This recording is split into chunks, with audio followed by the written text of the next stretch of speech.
नमस्कार, शाम के 7 बज रहे हैं। वक्त हो गया फास्ट एंड फैक्ट्स का। मैं हूं आपके साथ में मानसा मलिक और मेरे साथ है रूबिका। ये दिखाते हैं आपको आज की बड़ी खबरें पूरी रिसर्च के साथ। प्रधानमंत्री नरेंद्र मोदी ने आज मुंबई में शिवाजी मेमोरियल के लिए जल पूजन किया। इसके अलावा पीएम मोदी ने महाराष्ट्र के लोगों को 1,06,000 करोड़ से ज्यादा की सौगात दी।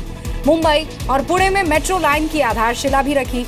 इस दौरान पीएम ने एक बार फिर नोटबंदी का विरोध करने वालों पर जमकर हमला साधा। समंदर में शिलान्यास, दुनिया पर राज। महाराष्ट्र को पीएम मोदी की सौगात।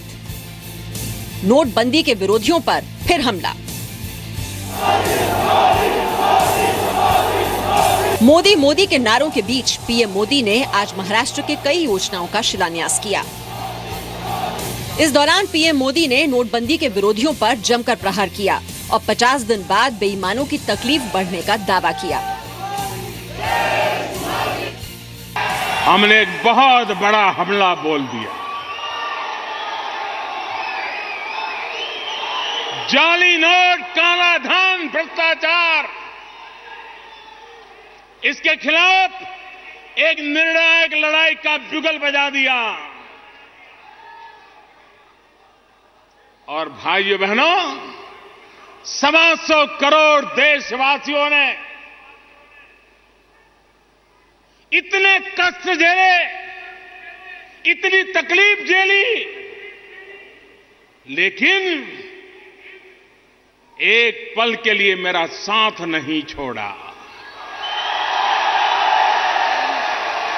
उनको भ्रमित करने के प्रयास हुए, उनको डराने के प्रयास हुए, अफवाहों का बाजार गर्म किया गया। लेकिन जिसको अनपढ़ कहते हैं, अशिक्षित कहते हैं, उसकी कॉमन सेंस ने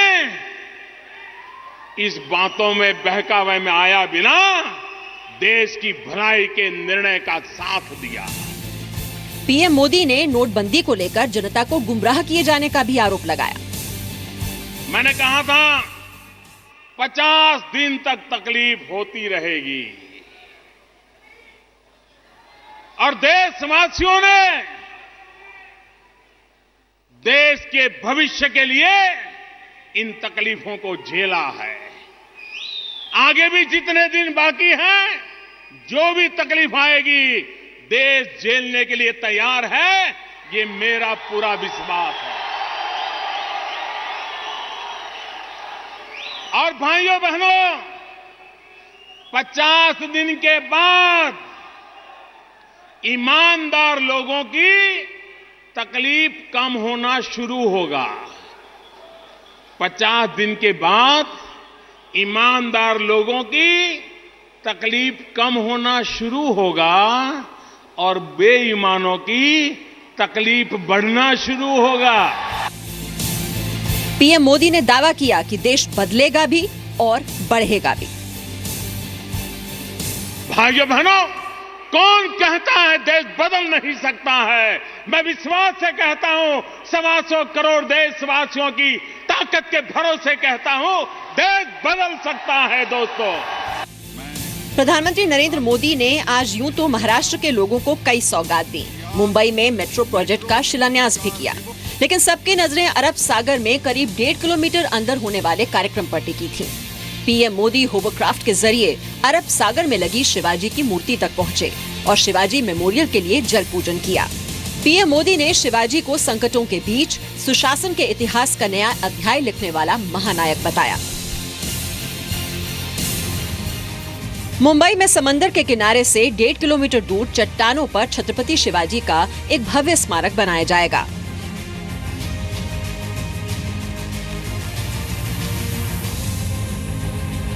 स्मारक की भव्यता कैसी होगी, इसका अंदाजा आप इसी बात से लगा सकते हैं कि इस स्मारक को बनाने में 3600 करोड़ रुपए खर्च होंगे। स्मारक में छत्रपति शिवाजी की बड़ी मूर्ति होगी। मूर्ति की ऊंचाई 210 मीटर यानी 688 फीट होगी। सिर्फ शिवाजी के पुतले की ही ऊंचाई 126 मीटर होगी। 32 एकड़ की चट्टान पर स्मारक तैयार किया जाएगा, जहां 10,000 लोग एक साथ स्मारक को देखने जा सकेंगे।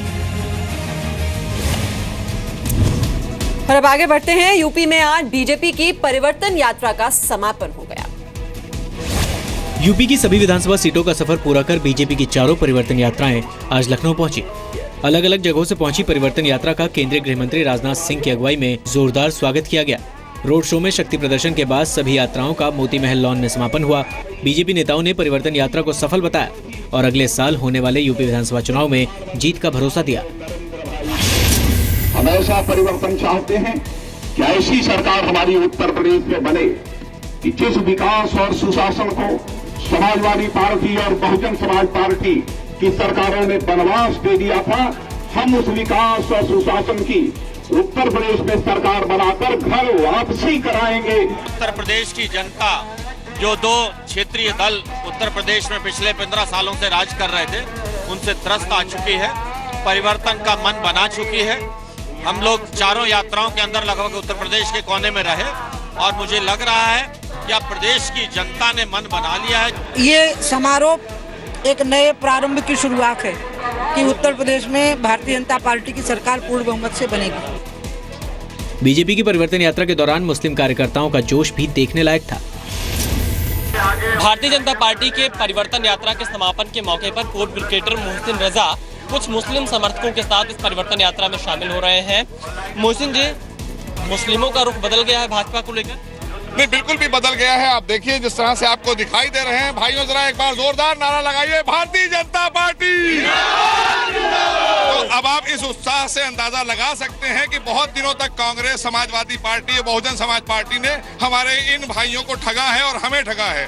लिहाजा अब देश बदल रहा है, ये सब मोदी जी के साथ में। बीजेपी की परिवर्तन यात्रा 5 नवंबर को सहारनपुर, 6 नवंबर को झांसी, 8 नवंबर को सोनभद्र और 9 नवंबर को बलिया से चली थी। 49 दिन के दौरान परिवर्तन यात्राओं ने करीब 17,000 किलोमीटर का सफर तय किया। परिवर्तन यात्रा यूपी की सभी 403 विधानसभा क्षेत्रों से होकर गुजरी। प्रधानमंत्री नरेंद्र मोदी ने परिवर्तन यात्रा के दौरान यूपी में 6 जनसभाओं को संबोधित किया। बीजेपी की परिवर्तन यात्रा के बीच यूपी में महागठबंधन की कवायद भी तेज हो गई है। सूत्रों के मुताबिक समाजवादी पार्टी को 303, कांग्रेस को 78 और आरएलडी को 22 सीट देने का फॉर्मूला तय किया गया है। उधर बीजेपी के 3 सांसदों का प्रतिनिधि मंडल आज सांप्रदायिक हिंसा का जायजा लेने के लिए पश्चिम बंगाल के धूलागढ़ पहुंचा। बीजेपी के दौरे को देखते हुए धूलागढ़ में सुरक्षा के कड़े इंतजाम किए गए थे। भारी संख्या में पुलिस वालों की तैनाती के अलावा बैरिकेड्स भी लगाए गए थे। बीजेपी कार्यकर्ताओं ने बैरिकेड्स को तोड़कर आगे बढ़ने की कोशिश की, लेकिन प्रशासन ने बीजेपी सांसदों के प्रतिनिधिमंडल को हिंसा प्रभावित गाँव में जाने से रोक दिया। हालांकि प्रतिनिधिमंडल की ओर से प्रशासन को शांति कायम रखने का पूरा भरोसा दिया गया। कांग्रेस ने बीजेपी के दौरे पर सवाल उठाए। The incident took place on 13th, and even after 13th, if administration has not taken any action against the culprits, those who have involved in the burning and looting, we have told them in a commiserate area under the SB, they can allow the permission. If they allow the permission, we are not here to break the law. Bharatiya Janata party ऐसे मौकों की तलाश में रहती है और जिस तरीके से अपना डेलीगेशन भारतीय जनता पार्टी उस सांप्रदायिक तनाव वाले क्षेत्र में भेज रही है, वो पूरी तरह से गलत है, जिसकी निंदा की जानी चाहिए। बीजेपी प्रतिनिधिमंडल में लोकसभा सांसद और मुंबई के पूर्व पुलिस आयुक्त सत्यपाल सिंह और लोकसभा सांसद जगदम्बिका पाल के साथ पश्चिम बंगाल बीजेपी के अध्यक्ष दिलीप घोष भी मौजूद थे। कोलकाता से करीब 30 किलोमीटर दूर धूलागढ़ में 3 दिनों तक सांप्रदायिक हिंसा हुई। 13 दिसंबर को मिलाद उल नबी पर जुलूस के दौरान हिंसा शुरू हुई। जुलूस में मौजूद कुछ लोगों ने बिना किसी भड़कावे के बम फेंकना शुरू कर दिया। दंगाइयों ने चुन चुन कर खास समुदाय के घरों को निशाना बनाया। पुलिस पर कार्रवाई नहीं करने का आरोप है। बीजेपी ने मंगलवार को धूलागढ़ सांप्रदायिक हिंसा को लेकर जी न्यूज की खबर की क्लिप दिखाकर अवार्ड वापस करने वालों पर निशाना साधा था। साथ ही इस खबर को नहीं दिखाने को लेकर दूसरे मीडिया ग्रुप्स पर भी सवाल उठाए। दिल्ली की केजरीवाल सरकार गेस्ट टीचर्स को स्थायी करने के वादे से यू टर्न ले रही है। हमने कहा कि नहीं, इनको आगे के लिए बढ़ाओ। पिछले 2 साल से आपको नौकरी से हटाया नहीं गया। ये दिल्ली के डिप्टी सीएम मनीष सिसोदिया हैं, जिन्होंने गेस्ट टीचर को परमानेंट करने का वादा किया था, लेकिन केजरीवाल सरकार ने फैसले पर यू टर्न ले लिया और अगले साल जुलाई से सरकारी स्कूलों में गेस्ट टीचर्स की नए सिरे से भर्ती किए जाने का ऐलान किया है। इतना ही नहीं, भर्ती की प्रक्रिया में उन्हीं टीचरों को आवेदन का मौका मिलेगा जिन्होंने सीबीएसई का सीटेट यानी central teacher eligibility test pass किया होगा।